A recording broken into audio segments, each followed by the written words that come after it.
Hi, I'm Phil Lowe at the Furniture Institute of Massachusetts, and this is the Art of Woodworking.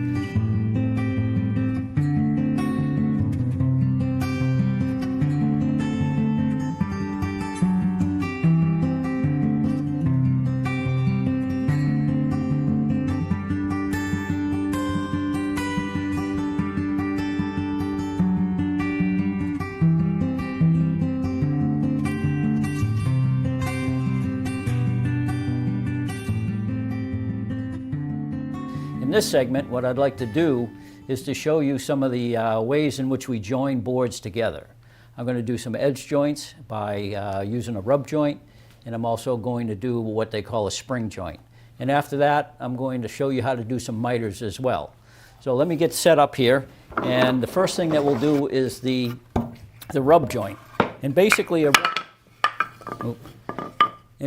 a rub joint is taking two pieces of wood and planing them perfectly straight and square so that they meet exactly together, so that there's no gaps, so that when we rub them together, we don't even need a clamp to actually make the joint. The joint is made by the plane and not necessarily the clamp. So to get started, what I want to do is I want to look at the surface, and you'll see here that I've put a triangle onto the surface. And those are the two surfaces that I'm going to join together. And I want to look at the grain direction, and I can see that this actually has a slight diagonal to it. So when I plane these boards on this board over here, I'm going to plane in this direction, and the opposite board is going to be in the opposite direction. So let's go ahead and get started. I'm going to hold this in the vise, and I'm going to need my square to make sure that I keep them good and square. And then I'm going to go ahead and run my plane across here.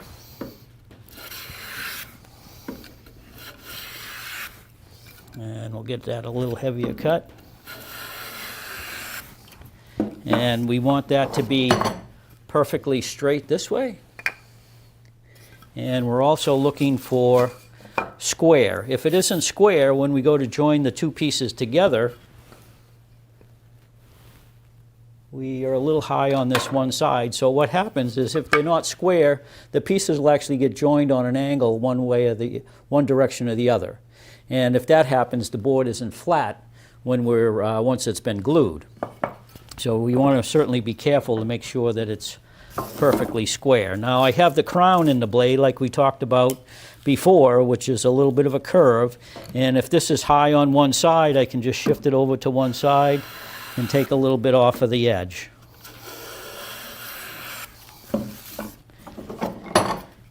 And again, we'll check that for straight and also square. Now that one's looking pretty good. So I'm going to go ahead and mark that with these lines, and then I'll go ahead and plane the other one. Now the thing that I need to do is to match these against one another.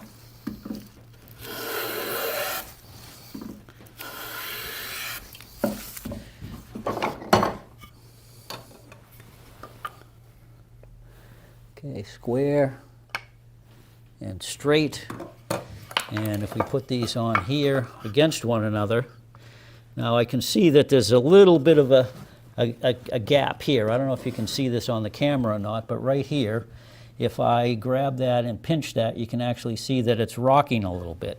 So that indicates to me that someplace along here, we actually have a little bit of a twist in it.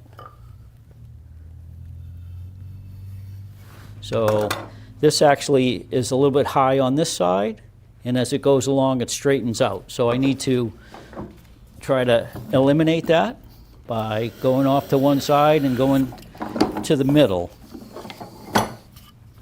And again, we're going to keep testing these against one another. That's just looking pretty good. Look on both sides. Got a little bit of a space there, so I'm going to go ahead and check this one now.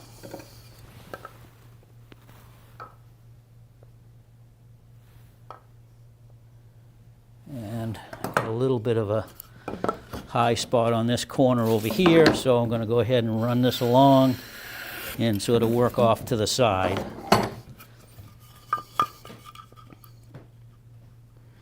Now that's looking pretty decent. There's no gaps in there at all. And now I'll be able to go ahead and glue that together. So I want it to go back together. Line up the triangles. Now, when we go to, this is one way that they actually were able to determine what the first straight edge was. Because if I take two pieces of wood and I put them together like so, and if I plane the two of them together, and if I check them against one another, it's going to tell me whether I have a hollow in the piece, or if it's convex, so that it would rock back and forth in this direction. So that's the way that they were able to make a perfect straight edge. And I'll show you a little bit about that a little later on when we're doing some larger pieces. Now, to glue this together, I'm going to go ahead and put this up right in the vise. And I'll grab some glue over here.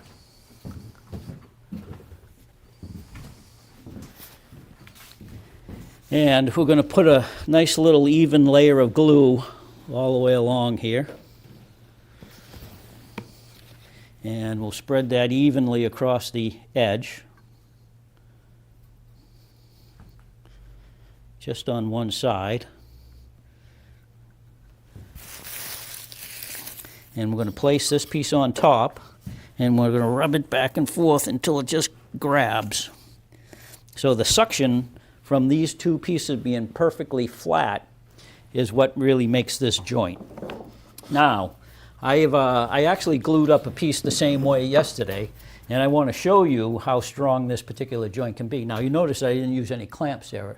So when I go to put this in the vise this way and try to break this, you can see that's pretty strong. So in order to break it, if we get a little bit more leverage here, put this on here and see if we can break that.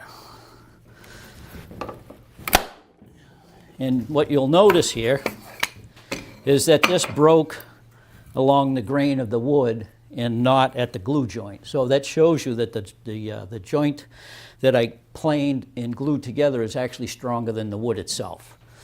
So, okay, the next thing I'd like to show you is how to join two longer pieces together with what I call a spring joint.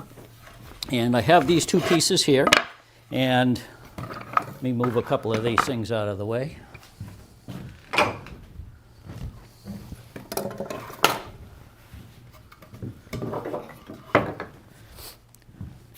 Now, the first thing I want to do is I'm going to get a couple of sticks to put this up on.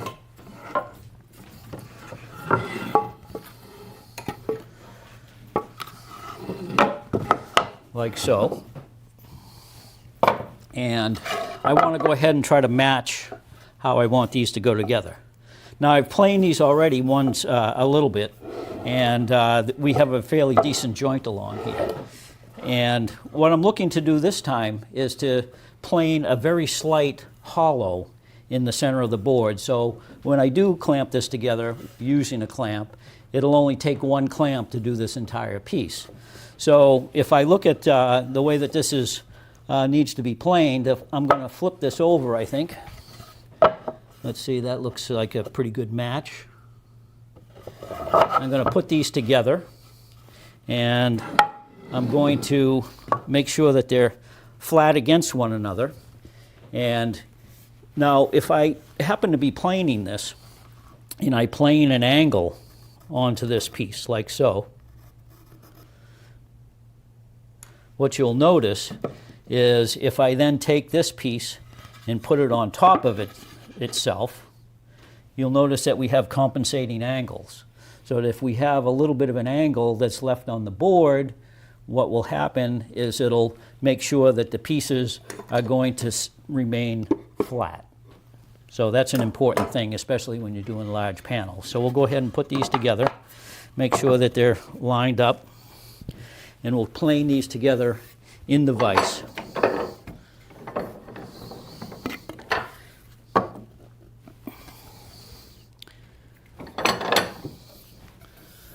Make sure that they're pretty flat. And now what I'm going to do is I'm going to use a much larger plane. I'm going to use what we call a jointer plane. And the jointer plane is designed to hit any high spots. So if this has any undulations in the surface, it'll hit the high spots. So it's like a super tanker going over the ocean, and we're actually hitting the tops of all the waves. Now I'm going to go ahead and put a plane across this, right down the center.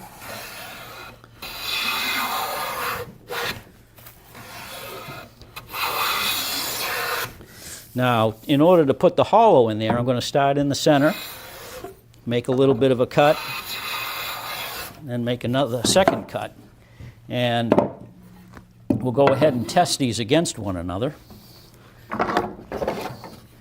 Put this down like so, and fold them together. And actually, we're still pretty straight there, so I've got to go ahead and try to take a little bit more off.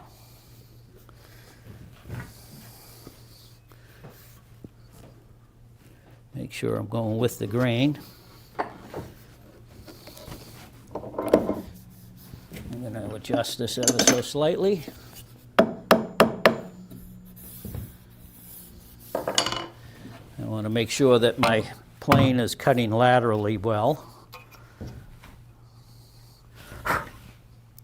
So what I'm looking for now is the exposure of the blade along here, and I'm a little bit out of flat, so I'm going to take my lateral adjustment and move that from side to side. So what that does is that shifts the blade inside of the body of the plane. Now that's a little too heavy a cut, so we'll go ahead and back off on the blade a bit. Try to get a nice thin shaving coming off of there. Now I always make sure that I have the yoke pushing against the blade so it won't move on us. That's looking pretty good. Okay, we'll go ahead and take a little out of the middle, and then a second shaving along there. Hopefully that'll leave the hollow that we need. Now this spring joint, what it does, it actually will hold the piece together and the ends will stay tight when I put a clamp on there. So the plane is a little bit too long for what I'm going to do, what I'm trying to do here. So I'm going to go revert to my smooth plane and make a small pass here and the second one. Oop.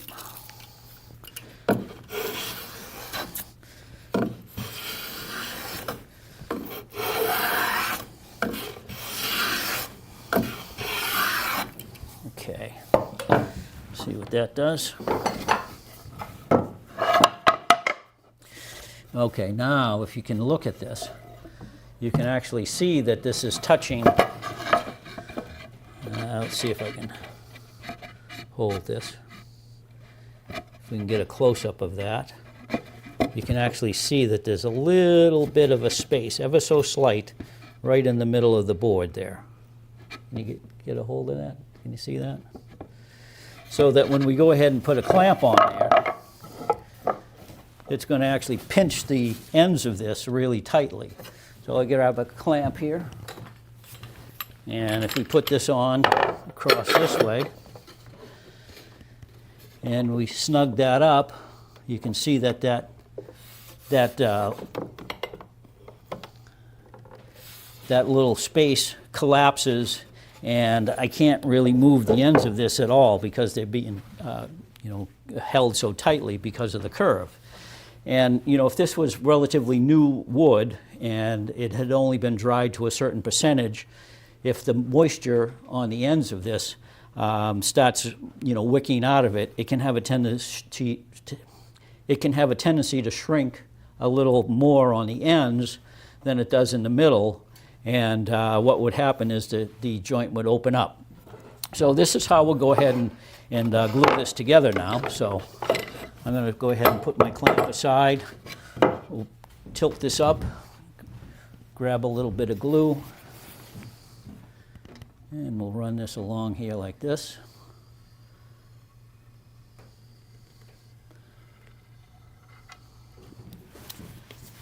And we'll use our built-in glue spreader.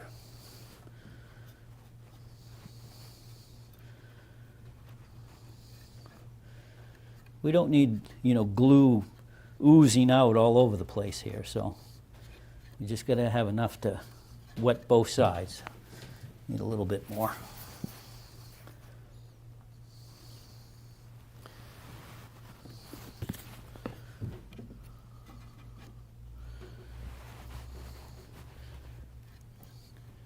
Okay, we'll put this down against one another. Give it a little rub. Make sure the ends line up. Now, one of the things I want to be really careful of is to make sure that my clamp is positioned in a way that it doesn't actually bow the blade, the board as well. So you notice that glue squeezing out all the way along there. That's what we're looking for. And then we also want to just wipe the glue away and then check it for flat. Okay, that's got a little bit of a rock to it, so if we move the clamp up slightly higher, that should hopefully take care of that. Make sure the ends are flat. And that flatten that out nicely. Okay, so that's how we glue up a panel. And so if we were making a chest of drawers or a tabletop or something like this, this is how I would go about gluing several boards together in order to get the size that I need. Okay, we'll just put that aside and let that dry. And now what I'd like to do is show you a couple of joints that we call miter joints. And if we look at this piece of furniture over here, I can point a few of those out to you. When we do miter joints, this piece of furniture here is loaded with them. A friend of mine, Artie Keenan, made this piece, and it's based on a piece from the Metropolitan Museum of Art down in New York. But he reduced the size of it because the original was so large for some of the bigger homes when they were first made. But this is a sort of a diminutive size, and it's a Jacobean style. But if you look really closely, we have miter joints all over the place on this particular piece. There's this bottom molding here that wraps around the side of the case that's mitered in the corner. And then each one of these blocks that were attached to the surface of the drawer then has these moldings that have miters cut on the ends of each one of these in order to add the decoration to the piece. We have a little bit of milk paint on here with these beautiful drops. This is made out of walnut, and we have some ebonized split turnings on here. And he did a fantastic job on this. In the last episode, we talked about dovetails. So we have, lots of nice, dovetails on the end of the drawer here as well. So on both ends and front and back. So that's, typical, construction of this period.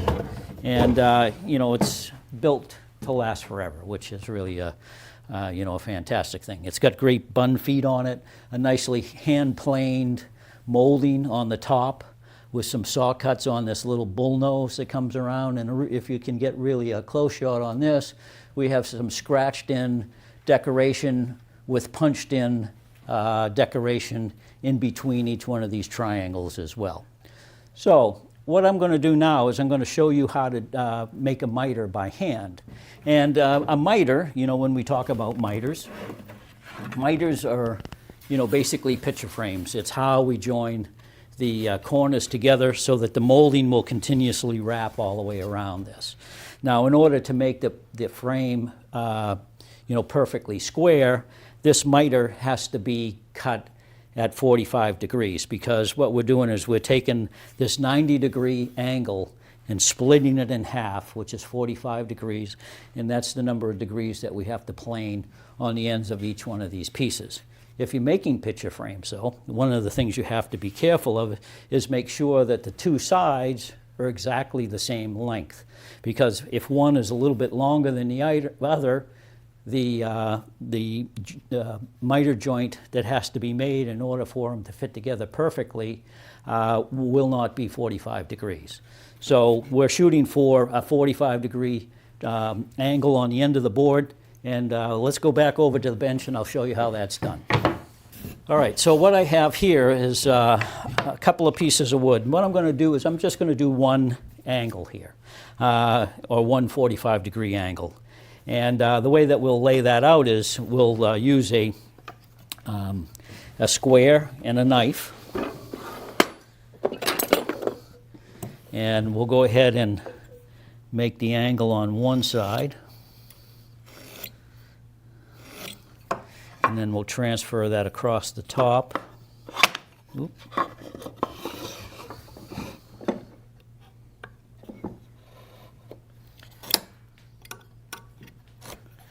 And then across the opposite surface. Make sure this is going in the right direction.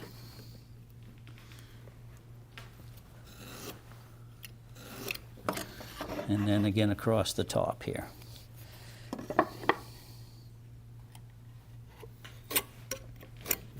Okay, I'm going to get a clamp and we're going to go ahead and saw these. So I'm going to use a crosscut saw in order to cut this. I think we'll just hold that just about like that.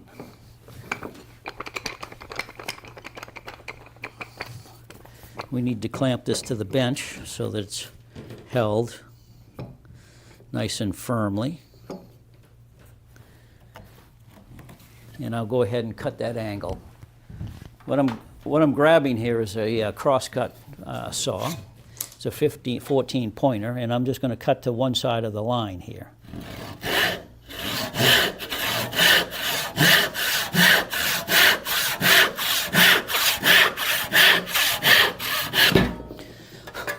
Now, this piece here should be pretty close to 45 as well. I have a scribe line that I'm going to work to when I plane. So what I'm going to do now is I'm going to put that scribe line on this piece as well so that I'll have some sort of a reference to work off of when I'm actually doing my planing. So I'll just go ahead and scribe another line in here about a 1/16 or so away from the end of the board. Chase that across the end of this.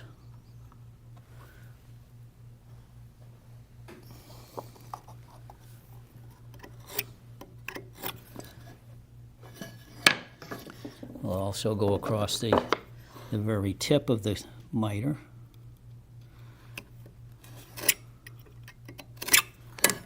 And then down the back side of it.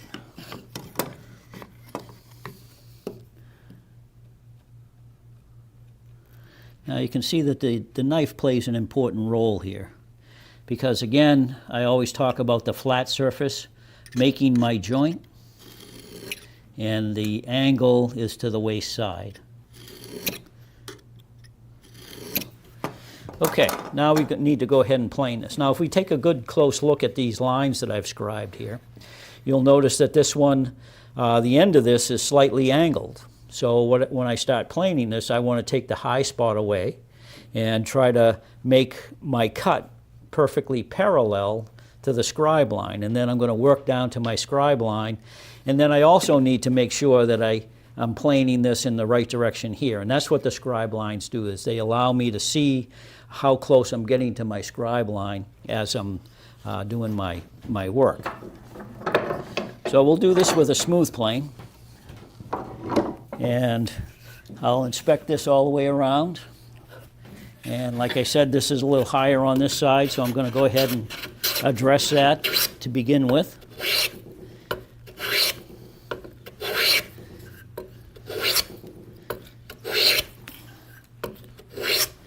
And I'm noticing that I'm almost at my scribe line there, but not quite here, so I'm going to make partial cuts going across until I get close to my scribe line, and then make some continuous cuts all the way across. Now, one of the other things that's really important here is that not only is this a perfect 45 this way, it also has to be square in this direction.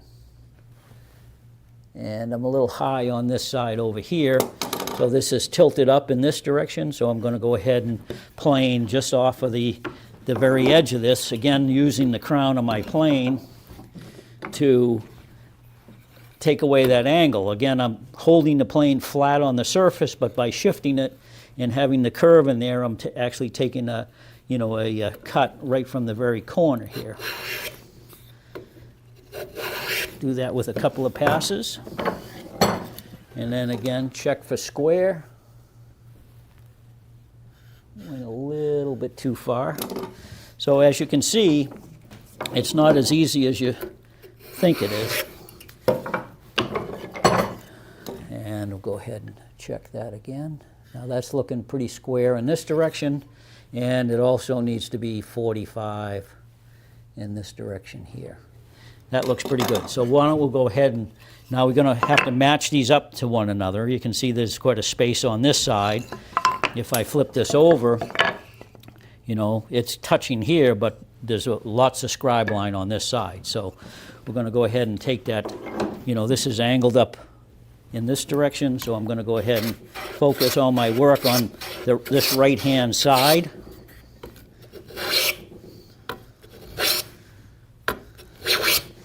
And we want to look at our scribe lines again.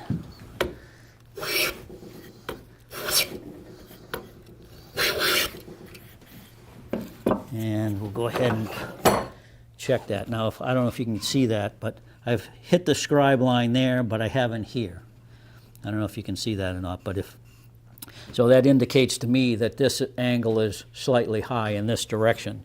So I'm going to have to just plane slightly across here to bring this surface down to the scribe line and not touch the end.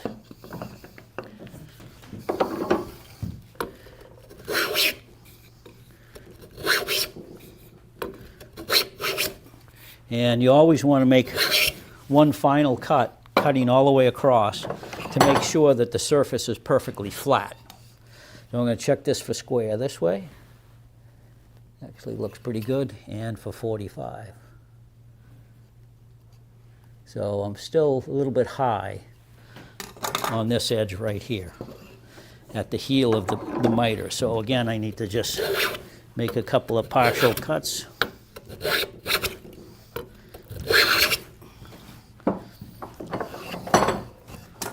And as you can see, lots of trial and error. That actually looking pretty decent. And we're looking for square. Just one more pass in this direction. And then one all the way across.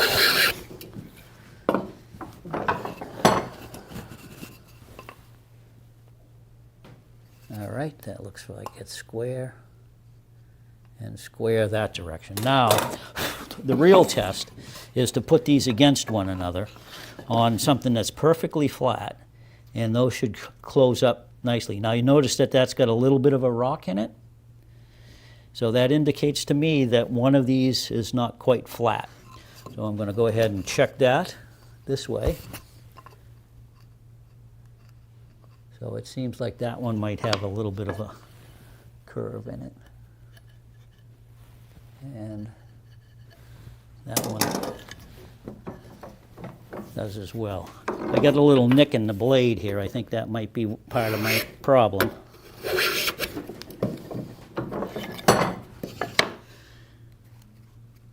So that's looking pretty good. Now, you notice that this has got a little wink in it, how that raises up in order to close it up. So that indicates to me that one of these is slightly out of square. So I'm going to go ahead and just move this over slightly, make a cut, and there it is. Nice. And we'll flip that over to check both sides.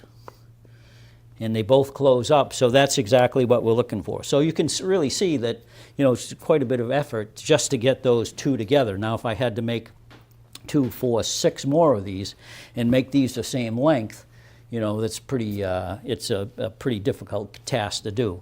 Now, if I was going to glue this, I could actually just glue this with, you know, with glue. When I do that, I usually will just add a little glue to the surface like so and rub it in, because this is a box of straws and there's lots of vessels that we have to clog up with the glue. Make sure we wipe it smooth. If we didn't do this and we put the glue on, the glue would soak into the pores, and the joint would become glue starved. So we rub that in, let that dry a couple of seconds, and then we'll do that same rub joint that we did on the edge joints.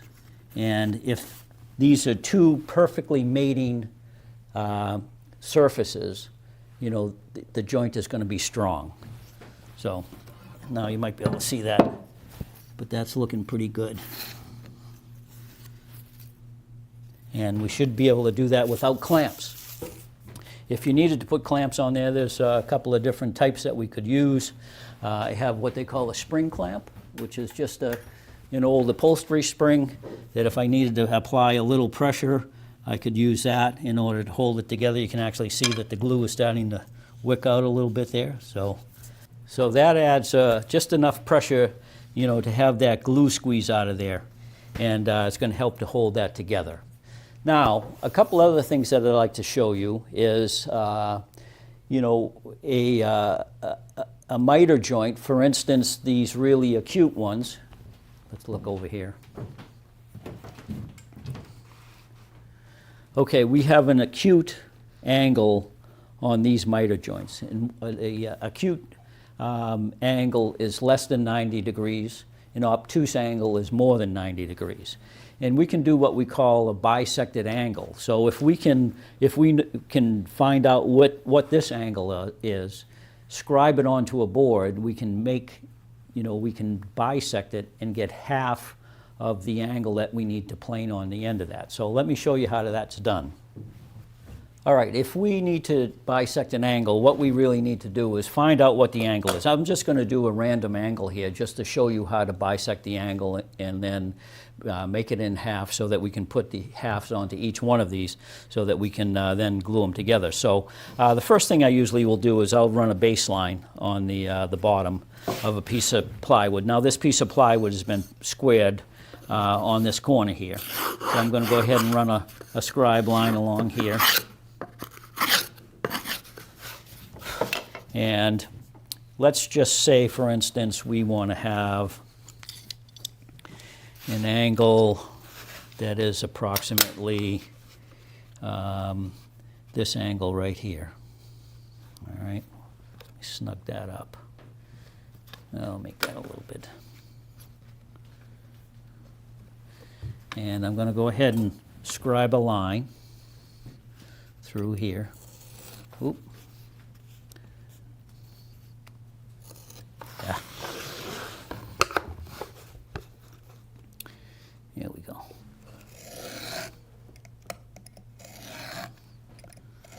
So we'll say that angle right there is the angle that we're looking to bisect. So if I take a pair of dividers, and this, say we want to divide this angle right here, I'll take a pair of dividers and place it where the angle actually intersects with the baseline. And I'll open this up to a fairly good distance, and we'll scribe an arc.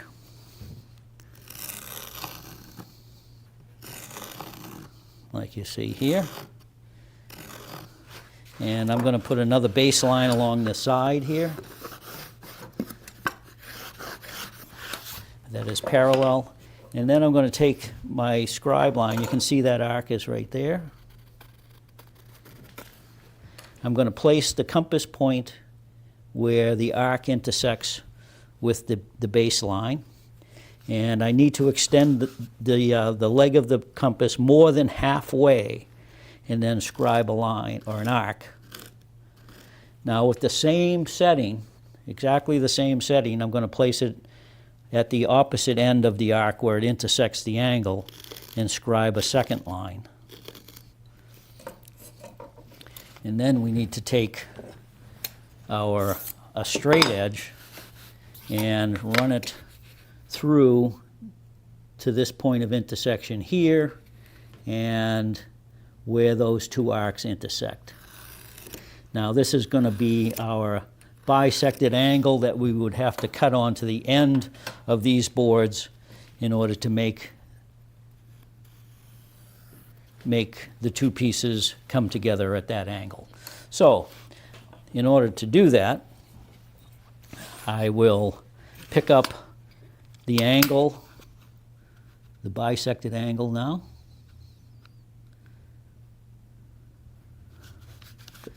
I'll do this.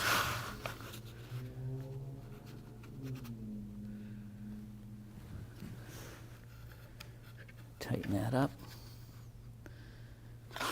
Now this is the angle that we need on the end of this. So when we go to scribe our line, now say this isn't long enough, what we'd have to do is put a straight edge up against it in order to make it the length that we need it. So you can see that that's going to be a very long miter.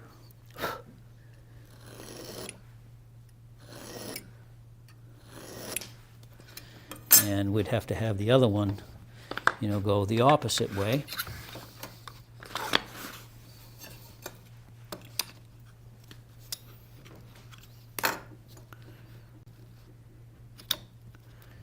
And scribe that. Now those are the angles that we would need to plane in order to have those pieces come exactly together. So I'm going to go ahead and get rid of this and this. So I need to transfer these lines around here now. So I need to have the lines going across the edges of the board square this way.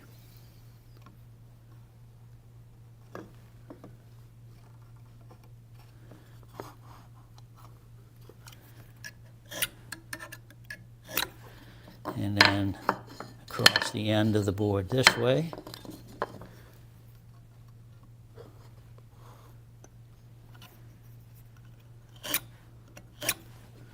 And then I'm going to go ahead and do that on these. The opposite piece. And down at the end here.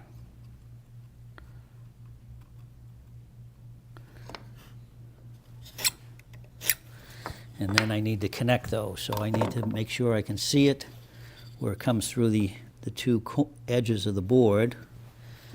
And we're going to get rid of that side there, so we need to cut this in this direction so that we're using our knife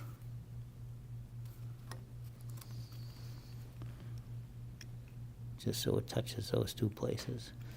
This should also be the same as this.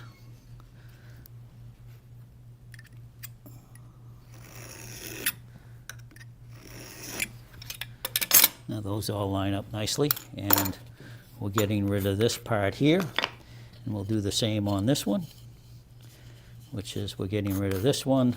So we're going to flip that over. We should be able to use our bevel square the same way we did on the opposite piece. Scribe that line, and that's going away as well. So we'll go ahead and cut these now. So I'm going to hold that right here like so.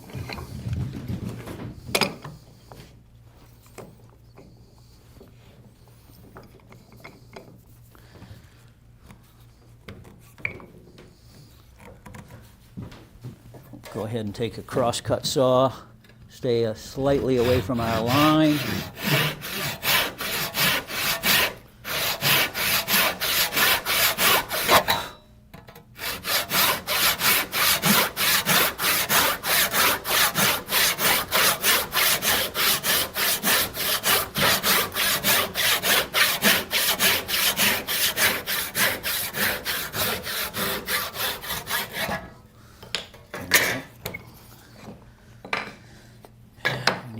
this one.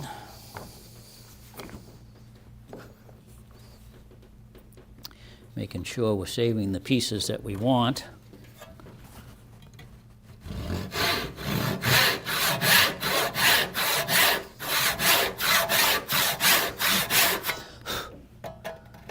Getting a little close there.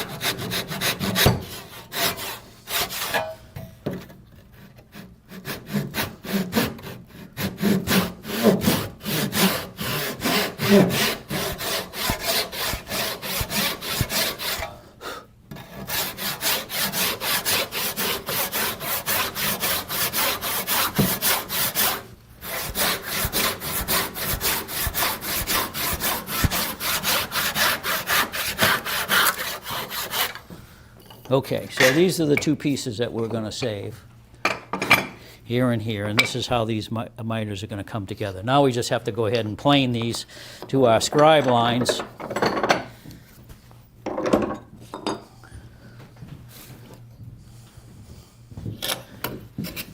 Take this high part side down.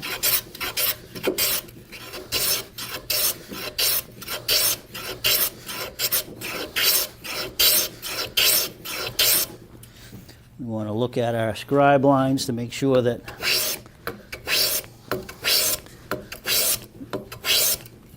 we're working to them.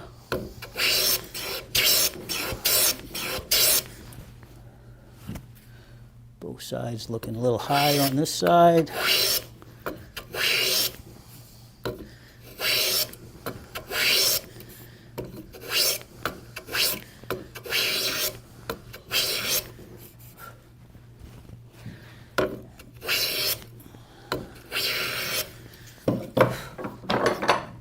Looks pretty good. We need to check this for straight and square now.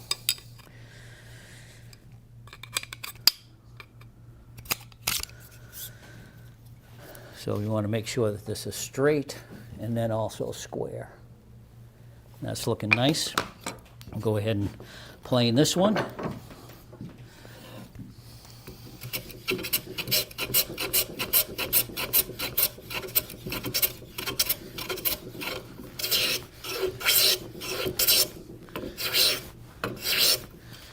Okay, to make this run a little easier, we'll put a little wax on the bottom.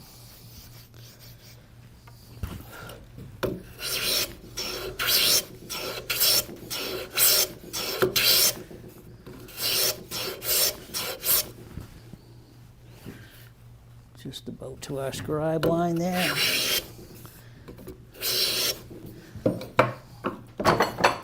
Check that for square.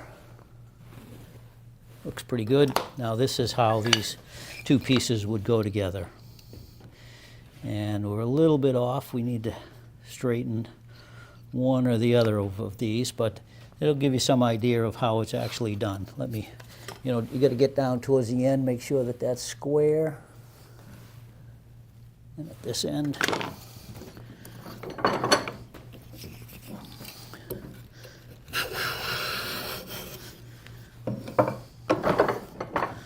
Check it against itself, looking a little better.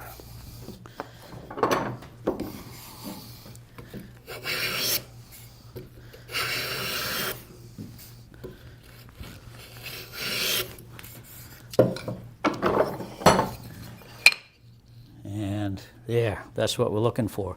Now if we put this up against our angle here, you can notice that this is my baseline right here. This is my angle that I scribe. This is the bisected angle. That's going to fit right in there nicely. And it's the exact angle that I was trying to get. And this is how I would join two pieces together. So, okay, one last thing I'd like to show you is what we call a Cooper joint. And again, this is a miter joint that is joined together. So if I wanted to make a column or some sort of a curved side for a piece of furniture, this might be how you attack it. So I have 4 pieces over here, and I would make this into what we would call an octagon, which is an 8-sided figure. So what I really need to do to begin with is to take and give myself a 45-degree line off of this corner,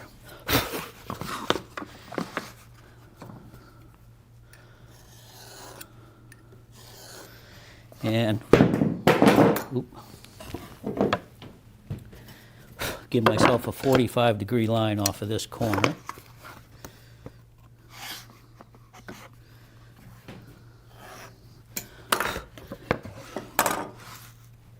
Create a baseline.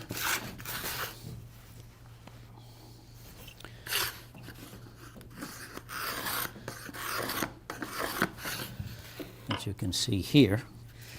And now what we have to do is we have to make that half of that 45 degrees, which would be 22.5. So I have to bisect that 45-degree line. And we'll go about doing that exactly the same way we did the last time. So we'll open this up, scribe our arc. Let me grab a piece of sandpaper here. I can darken this in so you can see it. Then we'll place our point of our compass on the arc intersections, scribe arcs.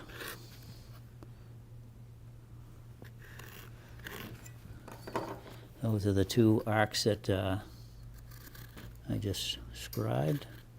Now we got to bring a line through these 2 points.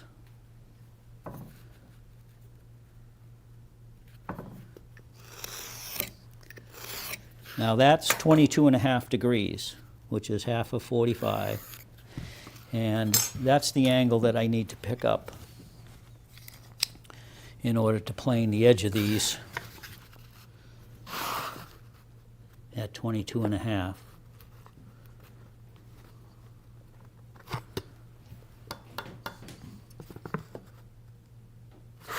Okay.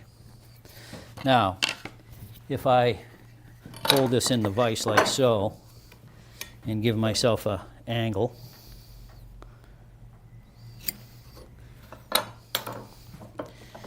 and if I run my marking gauge set exactly to this distance from the corner over,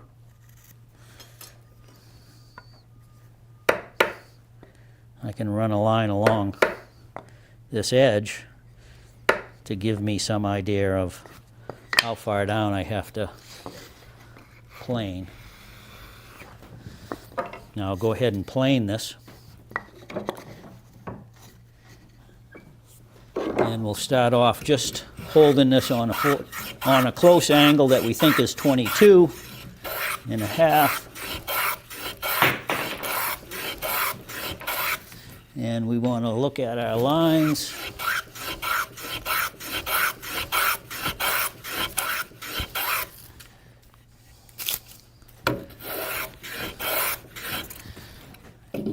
Need to be going in the other direction here. You can see the lines better this way as well.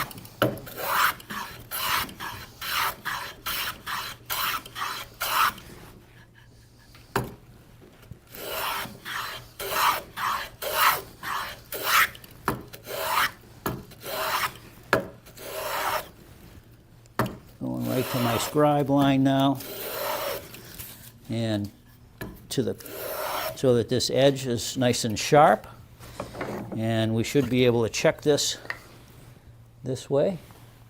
Okay, I have to take a little bit off of the high side over here.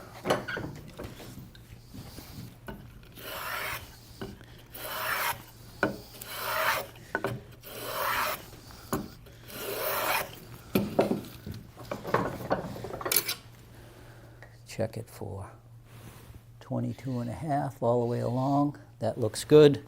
Now we'll do the same thing to another one that we have here.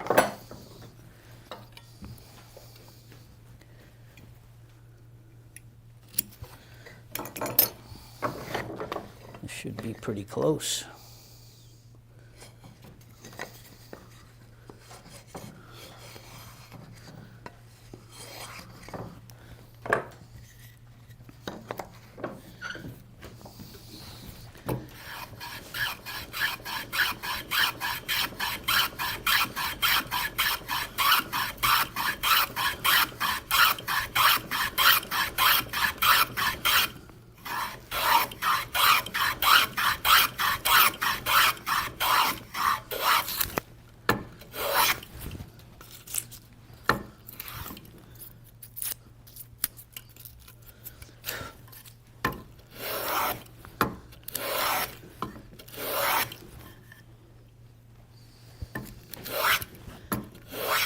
We want to make sure that this is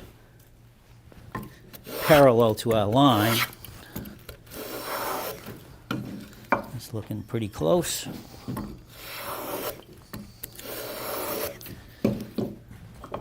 Check that for 22 and a half.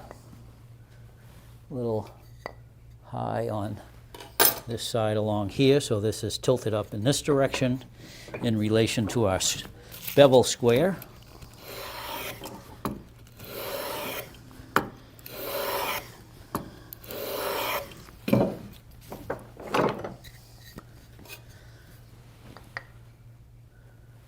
Check that for, that looks pretty good.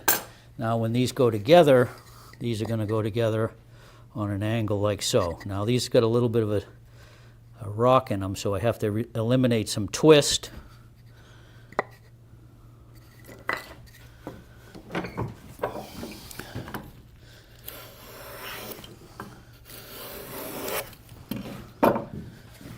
Check that again.